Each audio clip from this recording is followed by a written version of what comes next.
Okay.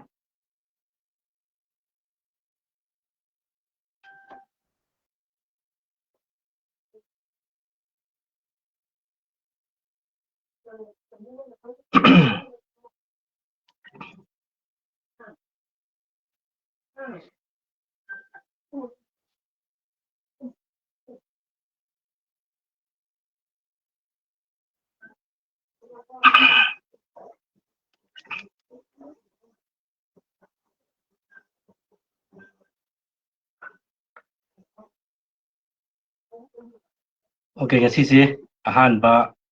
gi live haiba tare aina everyday oina haiba live si tawgadabani haiba live sida mapunguna tongan tongan ba makhalgi information sing mama mapa singda aduga angang singda mapung oina khoina pina phonagani aduna sigi live sida aina everyday koi pung si numidangi pung nipan dagi hauraga pung nipan makhai pungkhai makhak hariba sigi live si everyday gi thagani masita dum mama mapa singna koigi hangningba khangningba natragana tananingba adugi problem issue singdu adum koigi chat box ta adum thakat pirau hariba chat box ta thakat pirakpa singdu gi matung ina ekoina mama mapa singda hariba hangningba singdu punna koi share to bangam badoribani aduna haribasi tasengna koigi mama mapa ibasingna masita adum akhoi problem kaya amati solve to yagani haibasi adum tamjage aduga sigi je koi 30 minute adum oigani haidi pung nipan chapcha na hona bohona gani aduga nipan nipan ga makhai da akhoi losin gani masida khoigi everyday gi oiba khoigi larik ki matang na nainaba khaknatana akhoi tongan tongan ba issue jing leiba khudima koi mapung oina angang kamai larik pagani haibagumba adagi angangda sagi mobile phone addiction tholakpasi kamai tawraga prevent tawni haibagumba adagi natragan angangi career counseling si kamai chathagani haibagumba natrayargana angangi tongan to makhalgi care option daiba singsi kamai tawraga hena phagalhangani haibagumba asigumba tongan to makhalgi information singsi yamna value oina pinaba honari tasena masigi wakhalon si aina karidagi polakibano haibasi atai karigi sunate ekhoi manipur sida tongan tongan makhalgi ekhoi mahai masingi sondharakpa kaya ama lairi aduga mama mapa na backup tawgataba kaya ama sulai adu iban ekhoi government sina ekhoi society sina backup tawgataba kaya ama lai hariba backup tawgataba leiba mayam singsi ekhoi door to door care consultant gi site tagi so khada orasu backup tawba ngamnabgi damakta hariba live se ekhoi everyday gi thagadabani adu sigi live sida tongan tong ba ekhoi larik ki ba review nainarakani adagi career ki matang da review nainarakani parenting upskill program na singba sing review nainarakani tongan tongan ba ekhoi intellectual person sing ekhoi punna unaraga wari sabagi ekhoi program sing hapsilakani masigi scope te suki matik matam matam gi oina adum ekhoi hapsilakani adu ngasigi oilade ekhoi introduction amatang aina amjabasi atai kresunate ekhoi everyday se nutigi ekhoi miyobasi new learning oigadabani haibasini everyday is a chances of new learning haidi everyday se ekhoi anouba tamnabagi chance amani haina mama mapa singna saigi lobiba mathau tai maramdi ekhoi imung manung haibasi imung manung sida kana kana sai hai matamda magi mama mapa saribani yaudaba yaroi macha singsu yaudaba yaroi adi tongan tongan ba saigi akoibda leriba ekhoi environment haiba tare magi mabok oibiyai adagi mapu oibiyai natragana rumdang nariba to oibiyai asi mayam sing sigi cooperation si hौजिकी हाइरिबा साइगी इमुंग अमा सेंकटपदा संग इमुंग अमा सेंकट मतमदा हाइरिबा सिंग सिगी part सिंग सी लौफम थोकपा सिंग सी लौरक्तबा तारगदी अखोइना इमुंग अदु फजना run तौबा यारोइदोइनी इसम समना साइगी अमागी मबोक तोना नत्रगना मपा तोना नत्र मपु दुना इमुंग अदु लौफम थोकपा दायित्व सी लौरक्त्रबा नत्रगना ꯃꯥꯒꯤ ꯃꯃꯥ ꯑꯣꯏꯕꯁꯤꯅꯁꯨ ꯏꯃꯨꯡ ꯑꯗꯨꯗ ꯃꯥꯒꯤ ꯂꯧꯐꯝ ꯊꯣꯛꯄ ꯗꯥꯏꯇ ꯑꯁꯤ ꯃꯄꯨꯡ ꯐꯥꯅ ꯂꯧꯔꯛꯇꯕ ꯇꯥꯔꯒꯗꯤ ꯍꯧꯖꯤꯛꯀꯤ ꯍꯥꯏꯔꯤꯕ ꯇꯣꯉꯥꯟꯕ ꯏꯃꯨꯡ ꯑꯗꯨꯗ ꯅꯧꯅ ꯆꯥꯎꯈꯠꯂꯛꯂꯤꯕ ꯑꯉꯥꯡꯁꯤꯡꯁꯦ ꯃꯄꯨꯡ ꯐꯥꯅ ꯁꯦꯝꯒꯠꯄ ꯉꯝꯗꯦ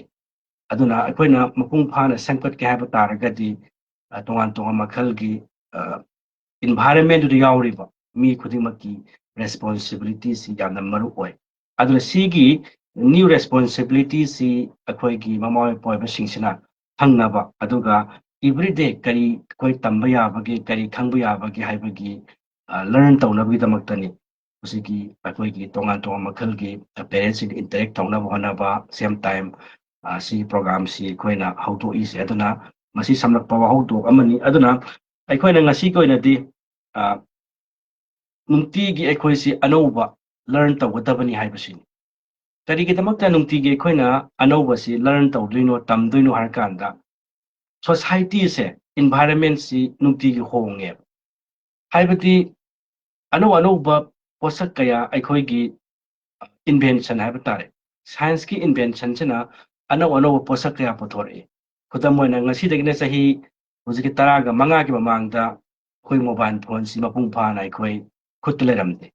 ꯍꯧꯖꯤꯛꯇꯤ ꯑꯉꯥꯡ ꯈꯨꯗꯤꯡꯃꯛꯀꯤ ꯈꯨꯠꯇ ꯃꯣꯕꯥꯏꯜ ꯐꯣꯟ ꯂꯥꯛꯈ꯭ꯔꯦ ꯑꯉꯥꯡ ꯈꯨꯗꯤꯡꯃꯛꯀꯤ ꯃꯈꯨꯠꯇ artificial intelligence ꯂꯥꯛꯈ꯭ꯔꯦ ꯃꯤꯄꯨꯝ ꯈꯨꯗꯤꯡꯃꯛꯇ ꯉꯁꯥꯏꯒꯤ ꯂꯥꯏꯐ ꯁ꯭ꯇꯥꯏꯜꯁꯤ ꯆꯦꯟꯖ ꯇꯧꯔꯛꯏ ꯁꯨꯃꯥꯏꯅ ꯂꯥꯏꯐ ꯁ꯭ꯇꯥꯏꯜ ꯆꯦꯟꯖ ꯇꯧꯔꯛꯄ ꯐꯨꯗ ꯍꯦꯕꯤꯠ ꯆꯦꯟꯖ ꯇꯧꯔꯛꯄ ꯃꯥꯒꯤ ꯁꯣꯁꯤꯌꯦꯜ ꯐꯦꯛꯇꯔꯁꯤꯡ ꯆꯦꯟꯖ ꯇꯧꯔꯛꯄ ꯏꯚꯟ ꯏꯀꯣꯅꯣꯃꯤक ꯐꯦꯛꯇꯔꯁꯤꯡ ꯆꯦꯟꯖ ꯇꯧꯔꯛꯄ ꯑꯁꯤ ꯃꯌꯥꯝꯁꯤꯡꯁꯤꯗ ꯑꯩꯈꯣꯏꯅ ꯍꯧꯖꯤꯛ ꯍꯤꯡꯕ ꯃꯔꯝꯅ ꯑꯩꯈꯣꯏꯒꯤ ꯁꯣꯁꯥꯏꯇꯤꯁꯤꯗ ꯀꯃꯥꯏꯅ ꯑꯩꯈꯣꯏ learn ꯇꯧꯔꯒ ꯑꯦꯗꯥꯞ ꯇꯧꯒꯗꯒꯦ ꯅꯠꯇ꯭ꯔꯒꯅ ꯆꯥꯁꯟꯅꯅ ꯆꯨꯅꯅ ꯑꯩꯈꯣꯏ ꯍꯤꯡꯒꯗꯒꯦ ꯍꯥꯏꯕꯁꯤ ꯑꯩꯈꯣꯏꯒꯤ ꯃꯃꯥ ꯃꯄꯥ ꯑꯣꯏꯕꯁꯤꯡꯅ ꯑꯗꯨꯒ ꯑꯩꯈꯣꯏꯒꯤ ꯏꯆꯥꯁꯤꯡꯁꯤꯅ ꯃꯁꯤ ꯈꯪꯗꯕ ꯇꯥꯔꯒꯗꯤ ꯑꯆꯧꯕ ꯏꯁꯨ ꯑꯃ ꯑꯗꯨꯝ ꯏꯃꯨꯡꯗ ꯊꯣꯛꯀꯗꯣꯏꯅꯦꯕ ꯑꯗꯨꯅ ꯑꯩꯈꯣꯏꯅ ꯒ꯭ꯂꯣꯕꯦꯜꯒꯤ ꯑꯣꯏꯅ ꯆꯦꯟꯖ ꯇꯧꯔꯛꯂꯤꯕ ꯍꯥꯏꯗꯤ ꯁꯣꯁꯥꯏꯇꯤꯒꯤ ꯑꯣꯏꯅ ꯆꯦꯟꯖ ꯇꯧꯔꯛꯂꯤꯕꯁꯤꯗ ꯑꯩꯈꯣꯏꯅ ꯅꯨꯡꯇꯤꯒꯤ ꯇꯝꯕ ꯑꯃ ꯆꯪꯉꯦ ꯅꯨꯡꯇꯤꯒꯤ ꯑꯩꯈꯣꯏ ꯈꯪꯕ ꯑꯃ ꯆꯪꯉꯦ ꯑꯗꯨꯅ ꯃꯁꯤꯒꯤ ꯅꯨꯡꯇꯤꯒꯤ ꯇꯝꯃꯛꯏꯕ ꯅꯨꯡꯇꯤꯒꯤ ꯈꯪꯉꯛꯏꯕꯁꯤꯡ ꯑꯁꯤꯅ ꯑꯩꯈꯣꯏꯒꯤ ꯏꯃꯨꯡ ꯑꯃꯗꯗꯤ ꯃꯄꯨꯡ ꯐꯥꯅ run ꯇꯧꯕ ꯌꯥꯗꯣꯏꯅꯤ ꯑꯗꯨꯅ ꯏꯃꯨꯡ ꯑꯃꯗ ꯂꯩꯔꯤꯕ ꯃꯤꯄꯨꯝ ꯈꯨꯗꯤꯡꯃꯛꯅ ꯑꯐꯕ ꯈꯨꯗꯤꯡꯃꯛꯁꯤꯡꯁꯤ ꯅꯨꯡꯇꯤꯒꯤ ꯈꯖꯤꯛ learn ꯇꯧꯔꯛ ꯈꯖꯤꯛ learn ꯇꯧꯔꯛ ꯑꯗꯨ ꯈꯖꯤꯛ learn ꯇꯧ ꯇꯥꯔꯒꯗꯤ ꯏꯃꯨꯡ ꯑꯗꯨꯗ ꯍꯥꯏꯔꯤꯕ adaptation ꯍꯥꯏꯕ ꯇꯥꯔꯦ ꯃꯥꯒꯤ ꯆꯨꯡꯁꯤꯟꯅꯕ ꯄꯣꯠꯁꯛꯁꯤ ꯂꯥꯛꯀꯗꯣꯏꯅꯤ ꯏꯁꯝ ꯁꯝꯅ ꯑꯩꯈꯣꯏꯅ ꯂꯥꯏꯔꯤꯛ ꯇꯝꯃꯛꯄꯗ ꯃꯌꯥꯝꯅꯁꯨ ꯊꯦꯡꯅꯕꯤꯔꯝꯒꯅꯤ ꯈꯜꯂꯤ ꯑꯩꯈꯣꯏꯅ survival for predation ꯆꯥꯔꯜꯁ ꯗꯥꯔꯋꯤꯟꯒꯤ ꯑꯃ ꯑꯩꯈꯣꯏꯅ ꯇꯝꯃꯤ ꯁꯤꯒꯤ ꯆꯥꯔꯜꯁ ꯗꯥꯔꯋꯤꯟꯒꯤ survival for predation ꯁꯤ ꯃꯁꯤ ꯑꯗꯨꯝ ꯆꯨꯝꯗꯨꯅ ꯂꯩ ꯃꯁꯤ ꯑꯗꯨꯝ ꯆꯨꯝꯈꯤꯅꯤ ꯍꯥꯏꯕ ꯑꯔꯊꯗꯤ ꯍꯧꯖꯤꯛꯁꯤ ꯁꯣꯁꯥꯏꯇꯤꯗ ꯇꯣꯇꯦꯜꯂꯤ ꯗꯤꯐꯔꯦꯟꯠ ꯑꯣꯏꯔꯛꯂꯦ ꯁꯤꯒꯤ ꯇꯣꯇꯦꯜꯂꯤ ꯆꯦꯟꯖꯦꯁ ꯂꯥꯛꯏꯕ ꯗꯤꯐꯔꯦꯟꯁ ꯂꯥꯛꯏꯕ ꯔꯤꯚꯣꯂꯨꯁꯟ ꯂꯥꯛꯏꯕꯁꯤꯗ ꯑꯩꯈꯣꯏꯒꯤ ꯃꯃꯥ ꯃꯄꯥ ꯑꯣꯏꯕꯁꯤꯡꯁꯤꯅ learn ꯇꯧꯗ꯭ꯔꯕ ꯅꯠꯇ꯭ꯔꯒꯅ ꯁꯤꯒꯤ adaptationꯁꯤꯗ ꯑꯩꯈꯣꯏꯁꯦ ꯉꯁꯥꯏꯒꯤ survive ꯇꯧꯅꯕ ꯍꯣꯠꯅꯗꯕ ꯇꯥꯔꯒꯗꯤ ꯑꯩꯈꯣꯏꯁꯤ ꯀꯩꯗꯧꯅꯤ ꯍꯥꯏꯕ ꯃꯇꯝꯗ ꯃꯄꯨꯡ ꯐꯥꯕ ꯑꯣꯏꯔꯣꯏ ꯑꯗꯨꯅ ꯑꯩꯈꯣꯏꯅ ꯁꯣꯁꯥꯏꯇꯤꯁꯤꯗ ꯍꯤꯡꯒꯦ ꯍꯥꯏꯕ ꯇꯥꯔꯒꯗꯤ ꯑꯩꯈꯣꯏ ꯁꯣꯁꯥꯏꯇꯤꯁꯤꯗ ꯀꯔꯤ ꯍꯣꯡꯂꯛꯏ ꯀꯔꯤ ꯑꯑꯣꯟꯕ ꯑꯍꯣꯡꯕ ꯂꯥꯛꯏ ꯍꯥꯏꯕꯁꯦ ꯃꯨꯟꯅ ꯈꯪꯕ ꯇꯥꯔꯒꯗꯤ ꯑꯩꯈꯣꯏ ꯁꯨꯡꯁꯣꯏ ꯁꯣꯏꯗꯅꯃꯛꯀꯤ learn ꯇꯧꯕ ꯉꯝꯗꯣꯏꯅꯦꯕ ꯏꯆꯥ ꯋꯥꯔꯛꯄ ꯉꯝꯗꯣꯏꯅꯦꯕ ꯑꯗꯨꯅ ꯑꯩꯈꯣꯏꯒꯤ ꯑꯉꯥꯡꯁꯤꯡꯁꯤꯅ ꯑꯃꯨꯛ ꯃꯈꯣꯏꯗꯤ ꯍꯧꯖꯤꯛꯁꯤ ꯑꯁꯨꯛꯀꯤ ꯃꯇꯤꯛ ꯑꯦꯗꯚꯥꯟꯁ ꯑꯣꯏꯕ ꯑꯩꯈꯣꯏꯒꯤ ꯃꯦꯆꯤꯟꯁꯤꯡ ꯑꯥꯏꯗꯤꯌꯥꯁꯤꯡ ꯅꯠꯇ꯭ꯔꯒꯅ ꯇꯣꯉꯥꯟ ꯃꯈꯜꯒꯤ ꯒꯦꯖꯦꯇꯦꯠꯁꯤꯡꯁꯤ ꯃꯈꯣꯏꯅ ꯁꯤꯖꯤꯟꯅꯔꯛꯑꯕꯅꯤ ꯑꯗꯨꯅ ꯃꯈꯣꯏꯒꯤ ꯕ꯭ꯔꯦꯟꯁꯦ ꯃꯈꯣꯏꯒꯤ ꯃꯥꯏꯟꯁꯦ ꯑꯁꯨꯛꯀꯤ ꯃꯇꯤꯛ ꯌꯥꯝ ꯐꯥꯁ ꯑꯣꯏꯌꯦꯕ ꯑꯁꯨꯛꯀꯤ ꯃꯇꯤꯛ ꯌꯥꯝ ꯒ꯭ꯔꯣꯊ ꯇꯧꯋꯦꯕ ꯑꯁꯨꯛꯀꯤ ꯃꯇꯤꯛ ꯒ꯭ꯔꯣꯊ ꯇꯧꯕ ꯑꯉꯥꯡ ꯑꯗꯨꯒꯤ ꯃꯥꯒꯤ ꯑꯩꯈꯣꯏꯒꯤ ꯀ꯭ꯔꯤꯌꯦꯇꯤꯕꯤꯇꯤꯁ ꯍꯥꯏꯕ ꯌꯥꯏ ꯅꯠꯇ꯭ꯔꯒꯅ ꯃꯥꯒꯤ ꯏꯃꯣꯁꯅꯦꯜ ꯀꯣꯁꯤꯌꯦꯟꯁ ꯍꯥꯏꯕ ꯌꯥꯏ ꯑꯁꯤ ꯃꯌꯥꯝꯁꯤꯡꯁꯦ ꯑꯁꯨꯛꯀꯤ ꯃꯇꯤꯛ ꯋꯥꯡ ꯃꯔꯝꯅ ꯑꯩꯈꯣꯏꯒꯤ ꯃꯃꯥ ꯃꯄꯥꯁꯤꯡꯁꯤꯅ ꯑꯩꯈꯣꯏꯒꯤ 18th century ꯅꯠꯇ꯭ꯔꯒ 20th centuryꯒꯤ ꯕꯤꯂꯤꯞ ꯁꯤꯁꯇꯦꯝꯗ ꯋꯥꯈꯜꯂꯣꯟꯗ ꯑꯗꯨꯝ ꯑꯩꯈꯣꯏꯁꯤ ꯑꯦꯛꯖꯤꯁ ꯇꯧ ꯇꯥꯔꯒꯗꯤ ꯑꯩꯈꯣꯏꯒꯤ ꯏꯆꯥꯁꯤꯡ ꯑꯗꯨꯒ ꯑꯩꯈꯣꯏꯒ ꯑꯅꯤꯒꯤ ꯃꯔꯛꯇ ꯑꯩꯈꯣꯏ ꯇꯥꯏꯁꯤꯟꯅꯅꯕꯒꯤ ꯕ꯭ꯔꯤꯖ ꯍꯥꯏꯕ ꯇꯥꯔꯦ ꯑꯩꯈꯣꯏꯒꯤ ꯊꯣꯡ ꯂꯩꯇꯦ ꯄꯥꯎ ꯐꯥꯎꯅꯅꯕꯒꯤ ꯑꯗꯨꯅ ꯃꯔꯝ ꯑꯣꯏꯔꯒ ꯃꯃꯥ ꯃꯄꯥꯁꯤꯡꯁꯤꯅ ꯌꯥꯝ learn ꯇꯧꯕ ꯑꯃ ꯆꯪꯉꯤ same time ꯃꯃꯥ ꯃꯄꯥꯁꯤꯡꯁꯤꯅ ꯌꯥꯝ learn ꯇꯧꯕ ꯆꯪꯉꯛꯄ ꯈꯛ ꯅꯠꯇꯅ ꯑꯉꯥꯡꯁꯤꯡ ꯑꯁꯤꯅꯁꯨ ꯉꯁꯤꯒꯤ ꯌꯥꯝꯅ fast changes ꯍꯥꯏꯇꯥꯔꯦ ꯌꯥꯝ ꯊꯨꯅ ꯍꯣꯡꯂꯛꯏꯕ ꯃꯑꯣꯡꯁꯤꯗ ꯑꯉꯥꯡꯁꯤꯡ ꯑꯁꯤꯅꯁꯨ ꯍꯣꯡꯂꯛꯏꯕ ꯃꯑꯣꯡꯁꯤꯡꯁꯦ ꯃꯈꯣꯏꯅꯁꯨ learn ꯇꯧꯗ꯭ꯔꯕ ꯃꯈꯣꯏꯅꯁꯨ ꯑꯦꯗꯥꯞ ꯇꯧꯗꯕ ꯇꯥꯔꯒꯗꯤ ꯑꯃꯨꯛ ꯁꯔꯚꯥꯏꯚꯦꯜꯁꯤ ꯉꯝꯃꯣꯏꯗꯣꯏꯅꯦ ꯑꯗꯨꯅ ꯑꯉꯥꯡꯁꯤꯡꯁꯤꯅ ꯍꯦꯟꯅ learn ꯇꯧꯔꯛꯀꯗꯣꯏꯅꯤ ꯑꯗꯨꯅ ꯍꯦꯟꯅ ꯃꯈꯣꯏꯅ learn ꯇꯧꯔꯤ ꯃꯈꯩ ꯃꯃꯥ ꯃꯄꯥꯁꯤꯡꯗꯗꯤ ꯍꯦꯟꯅ ꯄ꯭ꯔꯣꯕ꯭ꯂꯦꯝꯅꯦ ꯑꯗꯨ ꯇꯥꯔꯗꯤ ꯑꯉꯥꯡꯁꯤꯡ ꯑꯁꯤꯗ ꯗꯤ ꯂꯔꯟ ꯇꯧꯔꯝꯕ ꯌꯥꯔꯣꯏ ꯃꯔꯝꯗꯤ ꯑꯉꯥꯡꯁꯤꯡ ꯑꯁꯤ ꯖꯦꯅꯔꯦꯂꯤ ꯑꯣꯏꯅ ꯇꯣꯉꯥꯟ ꯇꯣꯉꯥꯟ ꯃꯈꯜꯒꯤ ꯒꯦꯖꯦꯇꯦꯠꯁꯤꯡ ꯑꯗꯒꯤ ꯏꯂꯦꯛꯇ꯭ꯔꯣꯅꯤꯛꯁ ꯑꯣꯏꯕ ꯄꯣꯠꯁꯤꯡ ꯑꯗꯒꯤ ꯀꯝꯄ꯭ꯌꯨꯇꯔ ꯑꯣꯏꯕ ꯌꯥꯏ ꯂꯦꯞꯇꯣꯞꯁ ꯑꯣꯏꯕ ꯌꯥꯏ ꯁ꯭ꯃꯥꯔꯠ ꯐꯣꯟ ꯑꯣꯏꯕ ꯌꯥꯏ ꯑꯗꯒꯤ ꯇꯣꯉꯥꯟ ꯇꯣꯉꯥꯟꯕ ꯁꯣꯁꯤꯌꯦꯜ ꯃꯦꯗꯤꯌꯥ ꯑꯣꯏꯕ ꯌꯥꯏ ꯍꯤꯔꯝ ꯈꯨꯗꯤꯡꯃꯛꯇ ꯃꯈꯣꯏꯗꯤ ꯂꯔꯟ ꯌꯥꯝ ꯊꯨꯅ ꯇꯧꯏ ꯑꯗꯨꯒ ꯃꯁꯤ ꯑꯦꯗꯥꯞ ꯇꯧꯅꯕ ꯍꯣꯠꯅꯩ ꯑꯁꯤꯒꯤ ꯑꯦꯗꯥꯞ ꯇꯧꯅꯕ ꯍꯣꯠꯅꯔꯒ ꯑꯉꯥꯡꯗꯨꯅ ꯑꯦꯗꯥꯞ ꯇꯧꯔꯛꯈ꯭ꯔꯅꯦꯕ ꯑꯗꯨ ꯑꯦꯗꯥꯞ ꯇꯧꯔꯀꯥꯟꯗ ꯑꯉꯥꯡꯁꯤꯗ ꯇꯁꯦꯡꯅ ꯃꯣꯅꯤꯇꯔ ꯇꯧꯗꯣꯏꯁꯤꯗꯤ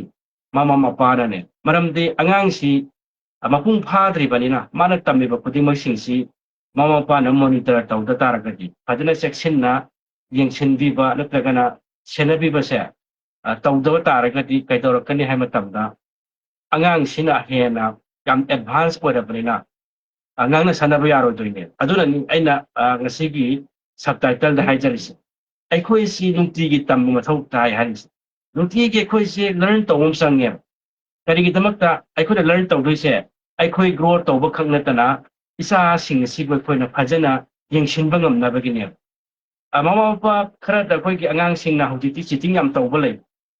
ꯀꯃꯥꯏꯅꯣ ꯍꯥꯏꯀꯥꯟꯗ ꯉꯁꯥꯏꯒꯤ ꯑꯩꯈꯣꯏ ꯃꯃꯥ ꯃꯄꯥꯁꯤꯡꯁꯤꯗꯤ ꯌꯥꯝ ꯆꯝꯖꯩ ꯆꯝꯖꯕ ꯃꯔꯝꯅ ꯃꯆꯥꯁꯤꯡꯁꯤꯅ ꯍꯨꯝꯅꯤꯡꯕ ꯃꯑꯣꯡꯗ ꯍꯥꯏꯅꯤꯡꯕ ꯃꯑꯣꯡꯗ ꯄꯨꯅꯤꯡꯕ ꯃꯑꯣꯡꯗ ꯉꯁꯥꯏꯒꯤ ꯇ꯭ꯋꯤꯁꯇꯦꯠ ꯇꯧꯔꯒ ꯃꯣꯏ ꯃꯥꯏꯟꯁꯦ ꯑꯩꯈꯣꯏꯒꯤ ꯇ꯭ꯋꯤꯁꯇꯦꯠ ꯇꯧꯕ ꯍꯥꯏꯗꯤ ꯑꯩꯈꯣꯏꯒꯤ ꯃꯅꯤꯄꯨꯔ ꯍꯥꯏꯇꯥꯔꯒꯗꯤ ꯂꯥꯏꯛ ꯑꯩꯈꯣꯏꯒꯤ ꯀꯟꯚꯤꯟꯁ ꯇꯧꯕ ꯅꯠꯇ꯭ꯔꯒꯅ ꯃꯅꯤꯄꯨꯔꯗ ꯇ꯭ꯋꯤꯁꯇꯦꯠꯁꯤ ꯑꯩꯈꯣꯏꯒꯤ ꯑꯆꯨꯝꯕꯗꯨꯕు ꯍꯧꯖꯤꯛꯀꯤ ꯂꯥꯟꯅ ꯎꯍꯟꯕ ꯅꯠꯇ꯭ꯔꯒꯅ ꯑꯔꯥꯟꯕꯗꯨꯕꯨ ꯑꯆꯨꯝꯅ ꯑꯩꯈꯣꯏꯅ ꯎꯍꯟꯕ ꯑꯁꯤꯕꯨꯅ ꯑꯩꯈꯣꯏꯅ ꯇ꯭ꯋꯤꯁꯇꯦꯠ ꯍꯥꯏꯕ ꯍꯥꯏꯕꯁꯤꯅ ꯇꯥꯔꯒꯗꯤ ꯑꯗꯨꯅ ꯃꯃꯥ ꯃꯄꯥꯁꯤꯡꯁꯤꯅ ꯉꯁꯥꯏꯒꯤ ꯌꯥꯔꯣꯏ ꯈꯟꯕ ꯊꯕꯛꯁꯦ ꯃꯆꯥ ꯑꯣꯏꯕꯁꯤꯡꯁꯤꯅ ꯀꯩꯗꯧꯔꯀꯥꯟꯗ ꯉꯁꯥꯏꯒꯤ ꯌꯥꯅꯕꯒꯤꯗꯃꯛꯇ ꯀꯟꯚꯤꯟꯁ ꯇꯧꯕ ꯅꯠꯇ꯭ꯔꯒ ꯑꯔꯥꯟꯕ ꯄꯣꯠꯁꯛꯁꯦ ꯆꯨꯝꯃꯤ ꯍꯥꯏꯅ ꯃꯈꯣꯏꯅ ꯄ꯭ꯔꯨꯐ ꯇꯧꯅꯕ ꯍꯣꯠꯅꯕ ꯑꯗꯨꯒꯨꯝꯕ ꯉꯝꯕ ꯑꯉꯥꯡ ꯊꯣꯛꯂꯛꯈ꯭ꯔꯦ ꯃꯁꯤ ꯉꯁꯥꯏꯒꯤ ꯌꯥꯎꯕꯤꯔꯤꯕ ꯃꯃꯥ ꯃꯄꯥꯁꯤꯡꯁꯤꯗꯁꯨ ꯅꯠꯇ꯭ꯔꯒ ꯎꯕꯤꯔꯤꯕ ꯃꯃꯥ ꯃꯄꯥꯁꯤꯡꯁꯤꯗꯁꯨ ꯃꯁꯤꯒꯤ ꯏꯁꯨꯁꯤꯡꯁꯦ ꯑꯗꯨꯝ ꯊꯦꯡꯅꯕ ꯌꯥꯎꯔꯝꯒꯗꯣꯏꯅꯤ ꯑꯗꯨꯅ ꯑꯉꯥꯡꯁꯤꯡ ꯑꯁꯤꯒꯤ ꯑꯩꯅ ꯍꯥꯏꯅꯤꯡꯉꯤꯗꯤ ꯃꯁꯤ ꯐꯠꯇꯦ ꯍꯥꯏꯕ ꯅꯠꯇꯦ ꯑꯉꯥꯡꯁꯤꯡ ꯑꯁꯤꯒꯤ ꯃꯥꯏꯟꯁꯦ ꯌꯥꯝ ꯐꯥꯁ ꯑꯣꯏꯈ꯭ꯔꯦ ꯍꯥꯏꯕ ꯑꯁꯨꯛꯀꯤ ꯃꯇꯤꯛ ꯌꯥꯝ ꯑꯦꯗꯚꯥꯟꯁ ꯑꯣꯏꯈ꯭ꯔꯦꯕ ꯑꯗꯨꯗꯨꯅꯅꯤ ꯃꯈꯣꯏꯒꯤ ꯃꯥꯏꯟꯁꯦ ꯌꯥꯝ ꯑꯦꯗꯚꯥꯟꯁ ꯑꯣꯏꯕ ꯃꯔꯝꯅ ꯑꯩꯈꯣꯏꯅ ꯀꯔꯤꯒꯨꯝꯕ ꯑꯃ ꯍꯦꯛ ꯍꯥꯏꯔꯨꯔꯀꯥꯟꯗ ꯑꯉꯥꯡꯁꯤꯡꯁꯤꯅ ꯀꯩ ꯇꯧꯏ ꯍꯥꯏ ꯀꯥꯟꯗ ꯑꯁ ꯑꯩ ꯈꯪꯉꯕꯁꯤꯕꯣ ꯑꯗꯨꯕꯨ ꯈꯪꯗꯕ꯭ꯔꯥ ꯀꯥꯏꯅꯀꯣ ꯍꯦꯛꯇ ꯉꯁꯥꯏꯒꯤ ꯃꯉꯣꯟꯗ ꯄ꯭ꯔꯥꯎꯠꯂꯤ ꯍꯥꯏꯕ ꯉꯝꯃꯤ ꯑꯩꯈꯣꯏꯅꯕꯨꯗꯤ ꯊꯛꯁꯤ ꯈꯥꯁꯤ ꯂꯩꯇꯦꯅ ꯋꯥꯔꯤ ꯁꯥꯗꯣꯏꯅꯤ ꯃꯣꯏꯗ ꯉꯥꯡꯕꯤꯗꯣꯏꯅꯤ ꯇꯧꯕꯇꯕꯨ ꯑꯉꯥꯡꯗꯨꯗꯤ ꯑꯣꯜꯔꯦꯗꯤ ꯈꯪꯈ꯭ꯔꯦꯕ ꯑꯗꯨ ꯃꯣꯏꯅ ꯑꯅꯗꯔ ꯂꯦꯡꯒ꯭ꯋꯦꯖꯇ ꯑꯁꯤꯐꯥꯎꯗ ꯑꯩꯈꯣꯏ ꯕꯕꯥꯁꯦ ꯏꯃꯥꯁꯦ ꯈꯪꯗ ꯃꯥꯅꯦꯒ ꯍꯥꯏꯕꯒꯤ ꯄꯣꯠꯅꯦꯕ ꯃꯣꯏ ꯂꯥꯛꯏꯁꯦ ꯏꯆꯝ ꯆꯝꯕ ꯄꯣꯠꯁꯤꯕꯨ ꯑꯁꯤꯗꯤ ꯑꯩꯈꯣꯏꯗꯤ ꯍꯥꯟꯅ ꯈꯪꯗ꯭ꯔꯦ ꯍꯥꯏꯕꯒꯤ ꯃꯈꯣꯏꯗ ꯍꯥꯌꯔ ꯊꯤꯡꯀꯤꯡ ꯑꯦꯟ ꯀ꯭ꯔꯤꯌꯦꯇꯤꯕꯤꯇꯤꯁꯤ ꯋꯥꯡꯅ ꯂꯩꯕꯅꯤꯅ ꯃꯃꯥ ꯃꯄꯥ ꯑꯣꯏꯕꯁꯤꯡ ꯌꯥꯝ ꯏꯅꯣꯁꯦꯟ ꯍꯥꯏꯗꯤ ꯏꯆꯝ ꯆꯝꯅ ꯁꯨꯝ ꯂꯩꯖꯕꯗꯣ ꯑꯗꯨꯗꯨꯅ ꯃꯔꯝ ꯑꯣꯏꯔꯒ ꯑꯩꯈꯣꯏꯒꯤ ꯏꯆꯥꯁꯤꯡꯁꯤꯗ ꯑꯩꯈꯣꯏꯅ ꯋꯥꯔꯛ ꯋꯥꯇꯦꯝꯕ ꯀꯥꯟꯗ ꯑꯉꯥꯡꯁꯤꯡ ꯇꯥꯅꯤꯡꯗꯦ ꯑꯗꯨ ꯇꯥꯔꯒꯗꯤ ꯑꯩꯅ ꯍꯥꯏꯖꯅꯤꯡꯉꯤꯁꯤ ꯀꯩꯅꯣ ꯀꯥꯟꯗ ꯃꯃꯥ ꯃꯄꯥ ꯑꯣꯏꯕ ꯑꯩꯈꯣꯏꯅ ꯌꯥꯝ ꯂꯔꯟ ꯇꯧꯕ ꯑꯃ ꯆꯪꯉꯛꯑꯦꯕ ꯌꯥꯝꯅ ꯂꯔꯟ ꯇꯧꯔꯤ ꯃꯈꯩ ꯑꯩꯈꯣꯏꯅ ꯍꯦꯟꯅ ꯈꯪꯉꯤ ꯃꯈꯩ ꯑꯩꯈꯣꯏꯅ ꯀꯩꯗꯧꯅꯤ ꯍꯥꯏ ꯀꯥꯟꯗ ꯑꯉꯥꯡꯁꯤꯡꯗꯨ ꯋꯥꯔꯛ ꯋꯥꯇꯦꯝꯕ ꯉꯝꯃꯛꯀꯅꯦꯕ ꯑꯩꯈꯣꯏꯅ ꯁꯨꯝꯇꯒꯤ ꯀꯔꯤꯒꯨꯝꯕ ꯇꯣꯄꯤꯛ ꯑꯃꯗ ꯅꯠꯇ꯭ꯔꯒꯅ ꯀꯔꯤꯒꯨꯝꯕ ꯍꯤꯔꯝ ꯑꯃꯗ ꯉꯁꯥꯏꯒꯤ ꯑꯣꯜꯂꯛꯂꯤꯕ ꯉꯁꯥꯏꯒꯤ ꯒ꯭ꯂꯣꯕꯦꯂꯥꯏꯖꯦꯁꯟꯒꯤꯗ ꯍꯥꯏꯕ ꯇꯥꯔꯦ ꯒ꯭ꯂꯣꯕꯦꯂꯥꯏꯖꯦꯁꯟꯒꯤ ꯇꯦꯛ ꯑꯃꯗ ꯅꯠꯇ꯭ꯔꯒ ꯇꯦꯛꯅꯣꯂꯣꯖꯤꯁꯤꯗ ꯑꯩꯈꯣꯏꯅ ꯁꯨꯝꯇꯒꯤ 50% ꯈꯛꯇꯃꯛ ꯈꯪꯉꯦ ꯈꯜꯂꯁꯦꯕ ꯑꯗꯨꯕꯨ ꯑꯩꯒꯤ ꯏꯆꯥ ꯅꯨꯄꯤꯗꯨ ꯅꯠꯇ꯭ꯔꯒ ꯏꯆꯥ ꯅꯨꯄꯥꯗꯨꯅ 80% ꯈꯪꯉꯦ ꯈꯜꯂꯁꯦꯕ ꯑꯗꯨ ꯇꯥꯔꯒꯗꯤ 50% ꯈꯪꯕ ꯑꯩꯕꯨ 80% ꯈꯪꯕ ꯏꯆꯥꯗꯨꯅ ꯀꯩꯁꯨ ꯊꯣꯏꯗꯣꯛꯅ ꯊꯧꯁꯥꯔꯣꯏꯕ ꯍꯣꯏ ꯃꯥ ꯔꯦꯁꯄꯦꯛꯇꯨꯗꯤ ꯇꯧꯒꯅꯤ ꯑꯗꯨꯕꯨ ꯕꯕꯥ ꯁꯤꯗꯤ ꯏꯂꯥꯏ ꯂꯥꯏꯕ ꯄꯣꯠꯅꯤ ꯅꯠꯇ꯭ꯔꯒ ꯁꯤꯗꯤ ꯍꯥꯏꯕꯒꯤ ꯄꯣꯠ ꯑꯗꯨꯝ ꯃꯥꯅ ꯀꯃꯦꯟ ꯇꯧꯔꯛꯇꯣꯏꯅꯦꯕ ꯃꯥꯅ ꯍꯦꯟꯅ ꯇꯥꯛꯂꯛꯀꯗꯣꯏꯅꯦ ꯃꯥꯅ ꯍꯦꯟꯅ ꯉꯁꯥꯏꯒꯤ ꯇꯥꯛꯁꯜꯂꯛꯀꯗꯣꯏꯅꯦꯕ ꯑꯩ ꯏꯆꯥꯅꯤ ꯀꯥꯏꯅ ꯉꯁꯥꯏꯒꯤ ꯃꯥꯅ ꯀꯩ ꯍꯥꯏꯇꯥꯔꯦ ꯈꯪꯉꯣꯏ ꯍꯥꯏꯕ ꯂꯩꯇꯦꯕ ꯑꯗꯨꯅ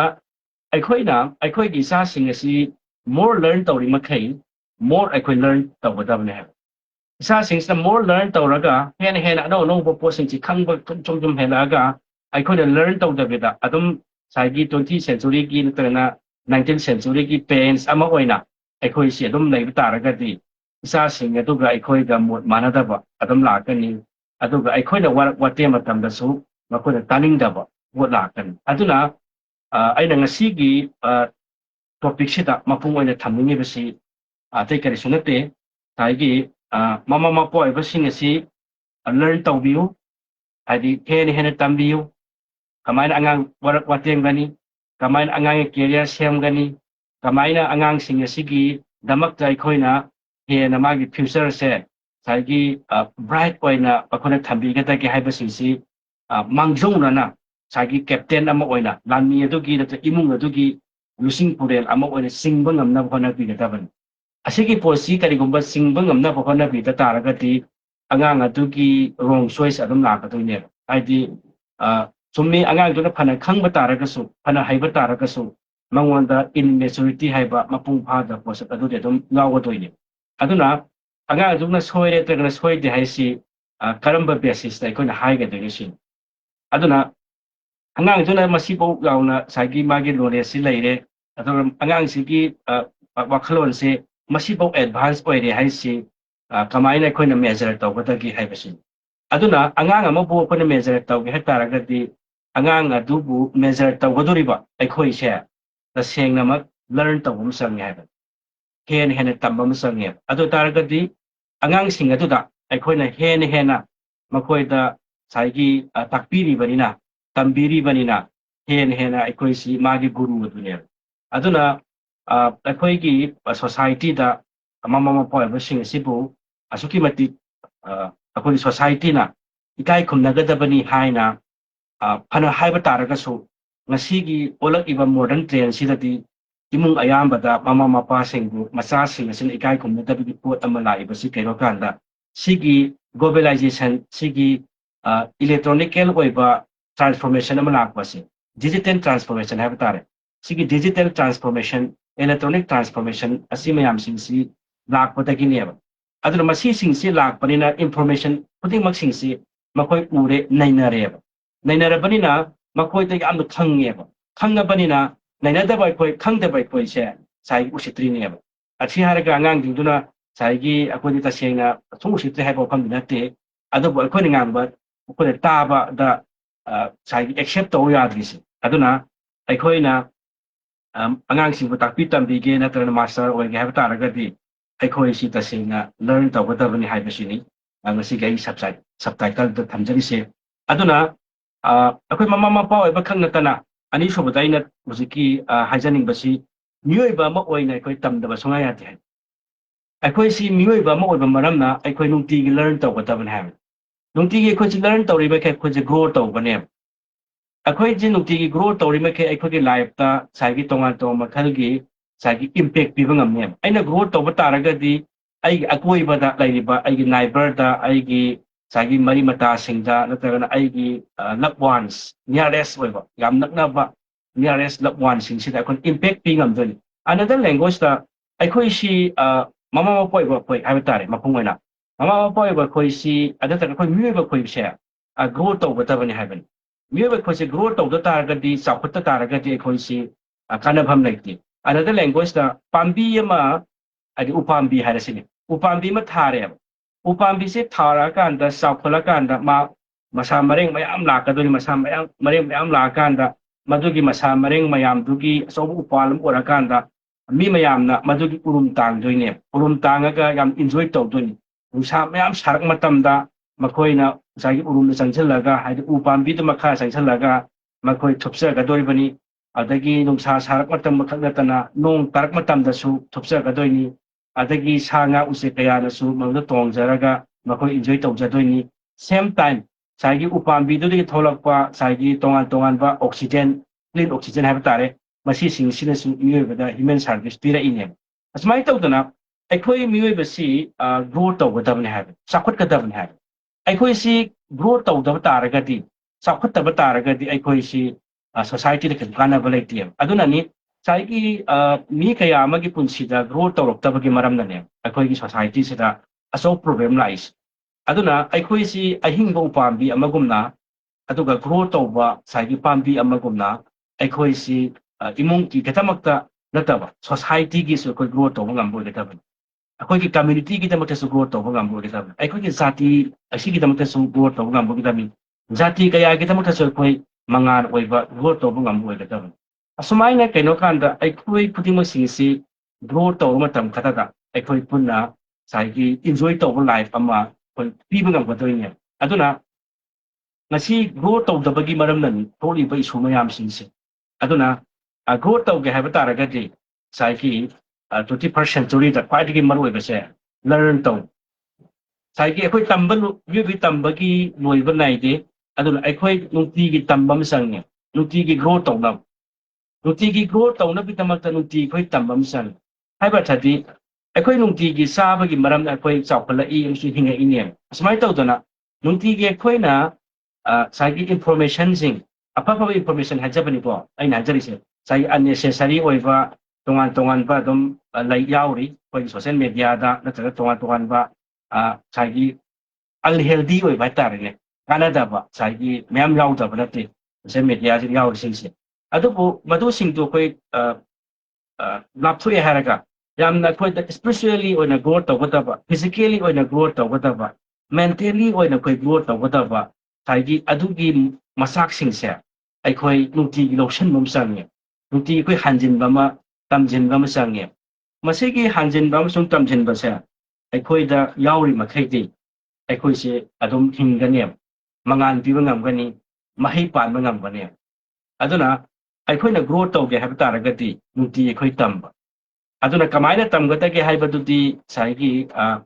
ꯍꯦꯟꯅ ꯌꯥꯎꯕꯤꯔꯤꯕꯁꯤꯡ ꯈꯪꯉꯝꯕ ꯌꯥꯏ ꯌꯦꯡꯕꯤꯔꯤꯕꯁꯤꯡꯅꯁꯨ ꯑꯗꯨꯕꯨ ꯑꯩꯅ ꯄꯟꯖꯔꯕꯗ ꯀꯩꯅꯣ ꯇꯝꯕ ꯍꯥꯏꯕꯁꯤꯒꯤ ꯑꯀꯛꯅꯕ ꯃꯐꯝ ꯂꯩꯇꯦ ꯍꯥꯏꯗꯤ ꯑꯁꯤꯒꯤ ꯁ꯭ꯀꯨꯜꯁꯤꯗ ꯑꯩ ꯇꯝꯒꯗꯕꯅꯤ ꯍꯥꯏꯕ ꯂꯩꯇꯦ ꯅꯠꯇ꯭ꯔꯒꯅ ꯑꯩ ꯁꯤꯒꯤ ꯃꯐꯝ ꯇꯝꯒꯗꯕꯅꯤ ꯍꯥꯏꯕ ꯂꯩꯇꯦ ꯃꯤꯑꯣꯏꯕꯒꯤ ꯇꯝꯕꯒꯤ mafam limit leite nataga place leite nataga time leite any time tamba yai anywhere tamba yai aduga any saigi place haiba tare nataga any moments akoi dum tamba yai tamba haiba sida akoi gi limit leite aduna kanaguma khara di social media dagi makoi asoba information sing tawraga makoi business tawba leire makoi learn tawri kasu grow tawri kasu kaiba leite kanaguma khara di school chatlaga makoi learn tawi kanaguma khara public meeting gumbada huziki yauraga makhoi nganga sangnari ba mayam singdudagi tahawraga ma learn tawbale kanaguma khara di ahlaman gi manakta sangaga makhoi ga phaminaraga information ji lokshan balai kanaguma khara di tv yengaga learn tawbale kanaguma khara di radio taraga learn tawbale aduna masigi learn tawbagi mafamse akhoi da laite aduna akhoi learn tawbu yabasi mafam lai natagana learn tawgadabasi sini sani hamna singba singse akhoi tasengna leiroidabani aduna anywhere akhoi learn tawbu ya any place akhoi learn tawbu ya any time da akhoi learn tawbu ya akhoi na willing oi taraga aduna learn tawbuda kwaidagi hena maru oirese hai tambasida kwaidi maru oise willingness haibasine willingness haibadi karigumba khara khangninga hainingna tamba haib tare masigi khangninga hainingna tambagi posaksi yaudaba taragadi akhoi learn tawbu ngamde aduna akhoi na apikpa angangumna akhoi se learn tawbu mathau tai akhoi si kanagumba khara di aidi khangeda mana harise aidi khangabani da haraga hekta mana tamgdaba saru singse tamhodaba leye aduna ai khangdri haina khallaga ai thamoida wakhalda lehalaga learn taw taragadi ai grow taw ni haibani aduna learn taw nabagi khwaidagi hena maruiba foundation se be humble myself vibes be humble ourselves isani sabu no luksa bagalone na khangdri haina sai guru dugi khongkhada non thajar duga tamliba angangdo nata tamliba misakado madu matam punamakta learn taw ne as ai guru da mathau ta deta ai mangonda kana mathau ta deta haina som makhoi na khanba taragadi learn taw roi aduna learn taw basida aina haizani ba point di keno kanda everyday learn taw bina bhona view any platform sina ba yai any medium sina ba yai learn taw bada masida akai ba kaisu laiti adubu learn taw ribadugi benefit laigatabane magi mahai na kana ba laigatabane khudamana aina radio nungti gi tabadugi maramna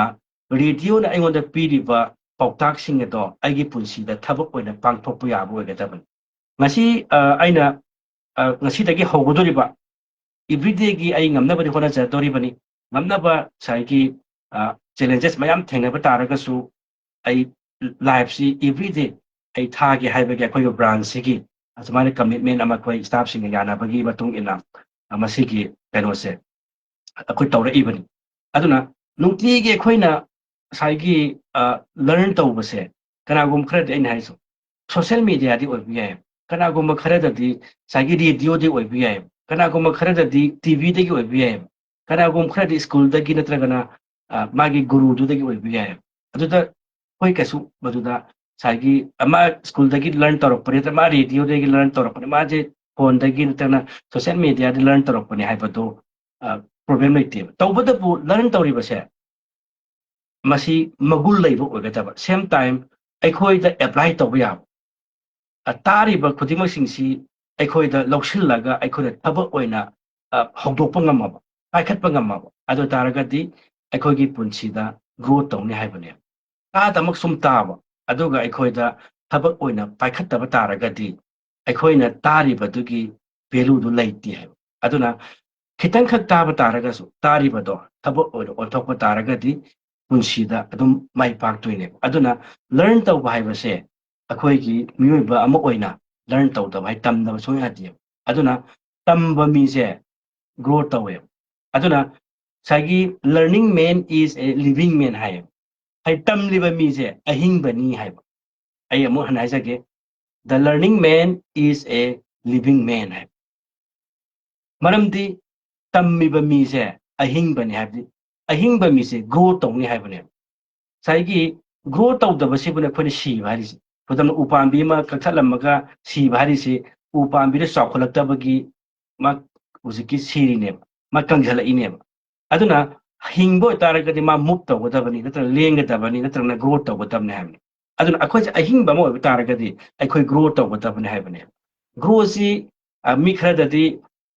याम थुना learn तौबा लै हाइदि याम थुना learn तौरगा माजे तंबा लै कनागुम खरददि slowly learn तौरगा मा तम तम तंबा लै मसु प्रॉब्लम लेते कनागु खरन nganta उजिकी यामना